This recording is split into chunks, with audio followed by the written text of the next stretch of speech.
How do I add someone to my church creative team? The thing that's beautiful about this conversation is that it applies whether you're looking to hire someone on your team as a paid contributor or you're looking to add a volunteer to your team.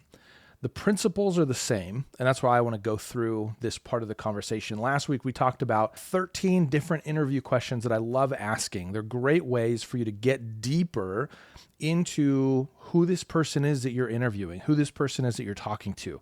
Do they fit? Do they match the culture that your organization has? Or even better, do they bring something to the table that represents a strength in an area where you're deficient? This is really where the 4 creative cores become so helpful. You can assess the health of your team, and you can then bring people onto the team that represent strength in areas where you're weak. Just a friendly reminder, if you haven't already taken the health assessment for your creative team, I would encourage you to do so.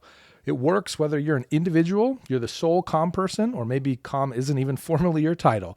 You're the sole person doing all things creative in your church, or you manage a team of 100 creatives. I don't know if that's a thing anywhere, but the health assessment will work either way.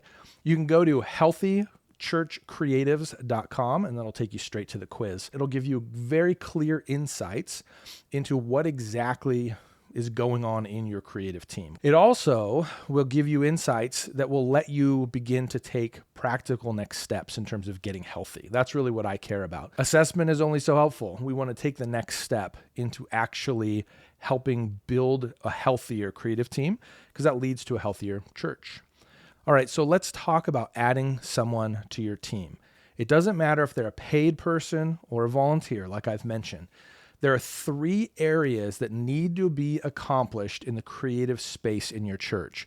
For those of you that are listening to the audio version of the podcast, I'm putting a visual up now for those who are watching on YouTube. So feel free to check it out. I'll put a link to the podcast on YouTube. I don't usually have additional visuals, but this week it just really felt appropriate. So what we have here is we have 3 overlapping boxes. The first is lead, and then we have below lead, we have strategy, and then below strategy, we have execute. What this does is this maps out everything that needs to happen in the creative arm of your organization. It actually doesn't matter if it's a church for this conversation. These are the principles that apply. And I don't know every other space as well as creative, obviously. But my contention would be that, yeah, this is probably the way that everything functions in every organization. In particular, I want to call out these areas where there's overlap, because understanding this is going to help us understand how we add somebody new to the team. So the first category here is lead. So this is where leadership happens. So this cohort that I'm currently in the midst of, we have a great group of people. I'm very excited about just what we've already done, but also where we're going. What's really exciting to me for this group is that they're going to be growing in their leadership. What that means is right now they're living in either execution or strategy, oftentimes both, but they're going to be growing into understanding how to better interface with leadership. So that's what we're looking for here when it comes to a leader. This is somebody who can take a new initiative. And I don't mean it would be neat if we did Snapchat. I mean, this is how leveraging Snapchat helps us accomplish our mission as a church. Here are the ways that this is impactful at a larger level than just confound a new shiny object. So those are the kinds of things that really take us above our normal sort of execution or strategy mindset as creatives, and it helps us lead. We begin thinking of other things that are much bigger than just our proficiency. Another way that this can be expressed, when I was leading the creative team at High Desert Church, I was the creative minister, and I was over communications, I was over productions, and I was over online ministry. Those are 3 distinct verticals within the organization. That's also what leadership often looks like. It can look like managing disciplines that you don't have experience in. If you have a desire to move up in the organization and you are successful in doing so, you will at some point reach a level where you are now managing other departments that you don't have any experience in, disciplines that you have not practiced or mastered. And that's really where leadership begins to transcend the individual craftsmanship of the trade that you're in. Leadership is how do we interface with the mission of the church, the executive leadership team, the senior leadership team, whatever your organization calls it. And then how do I care for the people on my team who are doing strategy and execution. How do I help them understand the mission? How do I remind them of the mission? How do I challenge them when they're becoming a little too obsessed or honed in on their specific functions? Those are the types of things that leaders do. Below leadership, we have strategy. These are the ones who are leading their functions, but they're leading them at a strategic level. This is a director of communications, director of productions. Those are the types of roles, in some cases a technical director, that could fit into this category. These are the people who are making decisions that are strategic decisions about what is it that we're doing. Let's say, for example, we do like Snapchat as a place to be as a church. We think from a comm perspective that this is the right decision. That's strategy. We now need to move it up in the organization, and we need to give it to whoever it is that's championing the leadership component of communications. And we need to say, hey, strategically, we think this is a really smart decision. But now we need to present it from a leadership perspective. We need to share it with leadership. We need to get organizational buy-in, departmental buy-in, whoever it is that needs to be an advocate or a friend of this policy. That's what we're trying to do here. And so this is where strategy floats up. So I mentioned Snapchat earlier as an example, just because historically for me in the context where I serve, that was a real hot button issue. The Snapchat decision for us needed to be navigated at a higher level because it wasn't just a communications decision. It impacted the way that other ministries interfaced with the church, the way that parents interfaced with the church, the type of content that we needed to be creating. There are a lot of implications beyond just the communications team. So the decision didn't solely lie with strategy. And then the last category here of execution. This is the group of people that have the Adobe suite on their computer and are using them all day long. These are the ones who are in Affinity Designer or the ones who are using Canva. Maybe they have a DSLR and they're running around campus taking photos. Maybe they're using a cell phone and they're taking videos to post on social. They're scheduling out the email newsletter. They're writing it. They're finding the image for it. They're confirming the dates. Is this when that event actually is? They're scheduling it on MailChimp or whatever platform you guys use. That's the execution side of things. These are the ones who are actually creating content for the church. So those are the three distinct areas, but here's why I want to call this out and how it relates to adding people to your team. Every organization needs these three tiers to be functioning. And you'll notice on the visual, if you're watching on YouTube, you'll notice these dotted line areas. These are the overlap areas between the two. Good leaders will flex down into strategy if the team needs help. And good potential leaders will flex up out of strategy and into leadership. So for me, there was a season where I had a communications director that was a really gifted leader, and I wanted to grow and develop him. And so I gave him opportunities to flex up out of his role as a strategist and flex into a new role that I saw as a potential for him into leadership. That meant that he led meetings where we were presenting something to our executive leadership team. That means that when a church would ask us to come and speak and share about communications, he would come with us. And he would be someone that we would say, hey, this is the one who's leading the charge in our communication stuff. Talk to him from a strategy perspective, but recognize he's competent in the leadership position as well. If I left the organization, he's the one that I would elevate into the leadership position. And interestingly enough, at some point, he left the organization and stepped into a role that had more leadership involved. So this is where the overlap exists. Now you'll notice it between strategy and execution as well. The person in that role in strategy, they need to be able to flex down into execution sometimes as well. And then you'll see the same executors, they have the opportunity to flex up into strategy. So if you find yourself as a graphic designer or a video person, and you're thinking to yourself, what is the pathway up to leadership? I want to be investing in major decisions in the organization.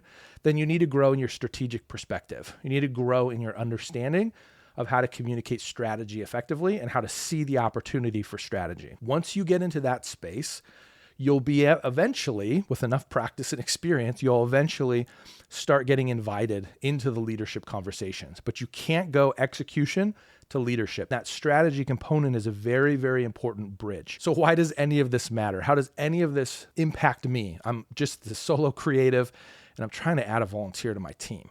Well, you have the interview questions from last week, but this structure of lead, strategy, and execute also breaks down the type of work that you can give to volunteers.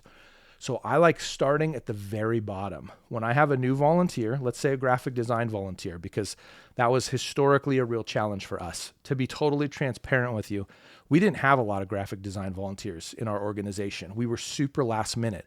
There were some, and they were really developed well. And the reason that they were is because a coworker of mine who did a phenomenal job with this, he would bring a volunteer in and he would train and develop them at the appropriate level. He would give them reasonable assignments. And what does that mean? This is the key. A reasonable assignment is one that has very little ramifications if it doesn't go right. If you hear anything through this episode, that's going to be the key that you need to remember in order to begin bringing volunteers onto your team effectively. You want to identify execution level projects, either that you have time for, you have 2 months and you can give it to them and see how they do, because it's really deadlines that are the problem. It's the fast turnaround time that presents challenges for volunteers in an organization, specifically in the creative side. I think you can navigate those with a clear conversation, but I love starting people with these projects, not that are low impact. I'm not talking about wasteful projects that have no purpose. I'm talking about carving out specific things that give them the opportunity in order to flex their skills and flex their muscles and show you what they have, but do it in a way where if they miss the mark, it's not catastrophic. The place where I love starting is social media graphics. Most organizations will have hyper-specific stuff, like this is from this weekend, this is promoting this series. But then they'll also have things that are more in alignment with tone of voice in general.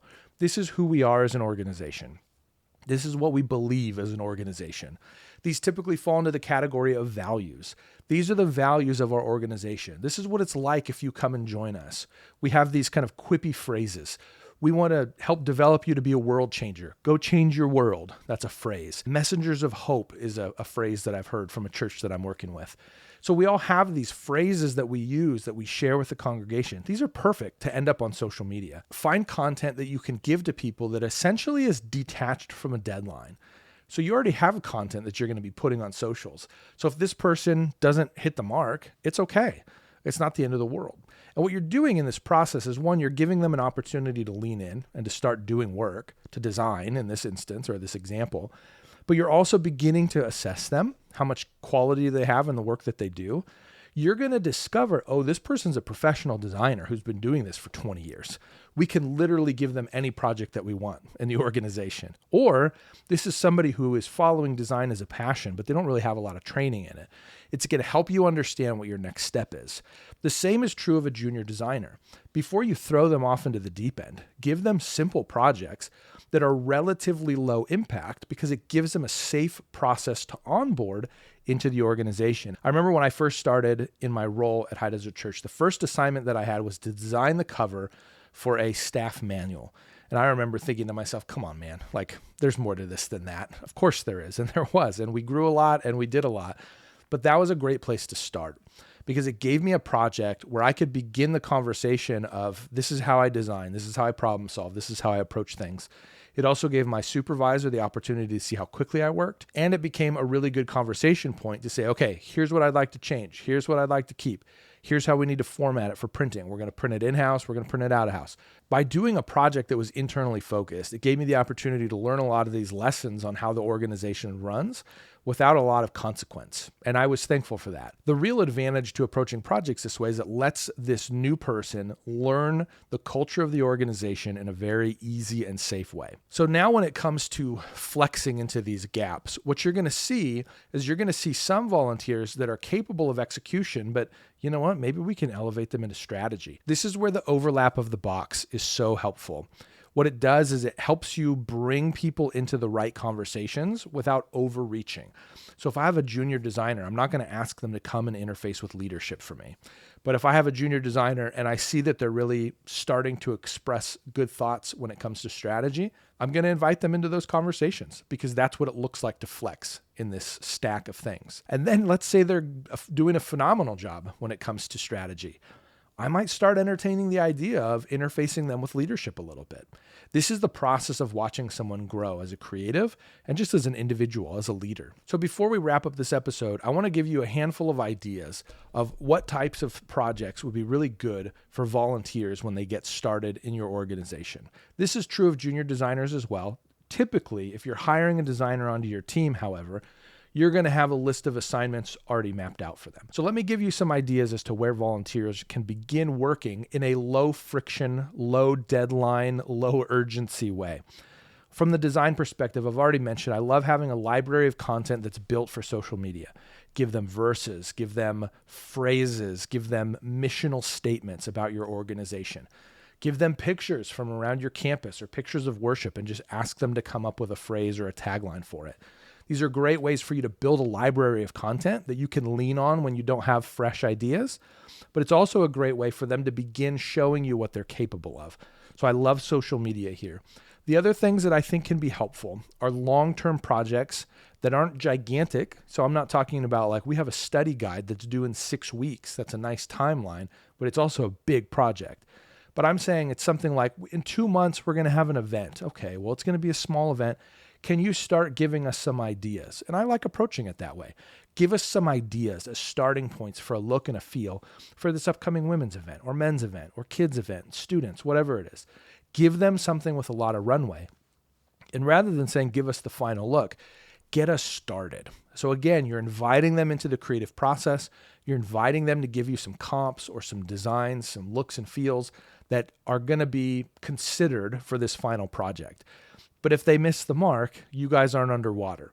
Instead, it becomes a very helpful opportunity and a very meaningful opportunity to have a conversation about, hey, when we do things like this, we kind of drift a little bit more this way. Hey, we're looking for something a little bit more like that. Those are the things that are really, really helpful to grow designers in the way that they need to grow. Now, let's say you have somebody who's good at writing. Have them do an audit of your website. Have them be a proofer and give them clear deadlines. Hey, I need to send this to print on Wednesday. I'm sending it to you on Monday. If I don't hear anything from you on Tuesday, that means I'm going to just assume everything's fine and I'm going to send it to print. That's a really good way to begin introducing editors, one, to your culture and your pace, but also helping take advantage of the fact that they're really good with words. They're going to be able to catch the mistakes or give you better language for the content that you're putting out. You can also ask them to partner with these social media posts. Write us captions for social media. Here are some of the visuals that we have. Can you write captions for each of them? It's a great way to introduce writers to the organization. If you have any projects that are going to be more intensive when it comes to writing, a journal, a study guide, a book even. We had a small group leader training book that we put together. Great opportunity for volunteers.